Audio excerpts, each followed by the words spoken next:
இன்றைய சிந்தனை. பொதுவாக நான் என்கின்ற எண்ணம் நமக்குள்ளே அதிகமாக உண்டு. இந்த காரியம் நான் இல்லாவிட்டால் நடக்காது, இந்த வைபவம் என்னால் தான் நடைபெற்றது, இந்த நிகழ்வுக்கு நான் தான் முக்கிய காரணம். இந்த நான் என்கின்ற எண்ணம்தான் நமக்கு பிரச்சனைகளை அதிகமாக தருகின்றது. உண்மையிலேயே இறைவன் தந்த அந்த அற்புதமான அந்த மனித பிறப்பிலே ஒவ்வொரு மனிதனுக்குள்ளும் ஒவ்வொரு திறமையை இறைவன் கொடுத்திருக்கின்றான். ஆளுமையை கொடுத்திருக்கின்றான், அறிவை கொடுத்திருக்கின்றான், சாதுரியத்தை கொடுத்திருக்கின்றான், சாணக்கியத்தை கொடுத்திருக்கின்றான். அது ஒவ்வொரு மனிதனுக்கும் விரிவடைந்து அவரவருக்கு ஏற்றவாறு அது செயல்பட்டு கொண்டிருக்கின்றது.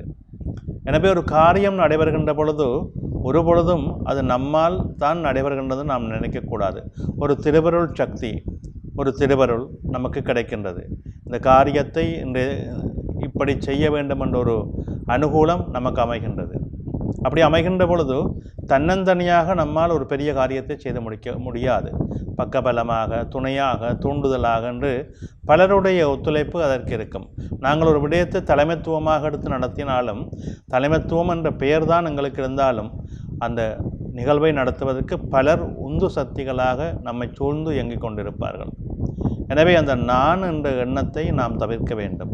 நான் என்பது நமக்கு உகந்ததல்ல, நாம் என்பதே நமக்கு உகந்தது. ஒவ்வொரு விடயத்திலும் நாம் என்று இருக்க வேண்டும். குடும்பத் தலைவனாக நான் என்று இருக்காமல், எங்கள் குடும்பம், இது நாம், எங்களுடைய அனைவரும் சேர்ந்த குடும்பம் என்கின்ற பொழுதுதான் அந்த குடும்பத்திலும் ஒரு மகிழ்வும் தெளிவும் நிறைவும் வரும்.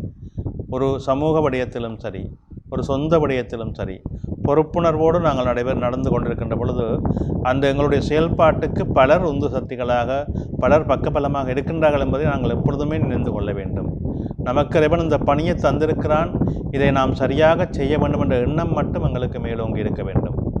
எங்களுடைய கடமை, எங்களுக்கு கொடுக்கப்பட்ட கடமையை சரியாக, முறையாக, நிதானமாக செய்து முடித்தால் அதுவே எங்களுக்கு பெரிய வெற்றி. அதன் மூலம்தான் நாங்கள் திருப்தியும் மகிழ்வும் கொள்ளலாம். எனவே நாங்கள் எல்லோரும் அதை மனதிலே கொண்டு செயல்படுவோம். அந்த நாங்கள் என்ற அந்த எண்ணத்தை மனதிலே கொண்டால் நமது வாழ்வு என்றும் வெற்றியை தரும். நன்றி.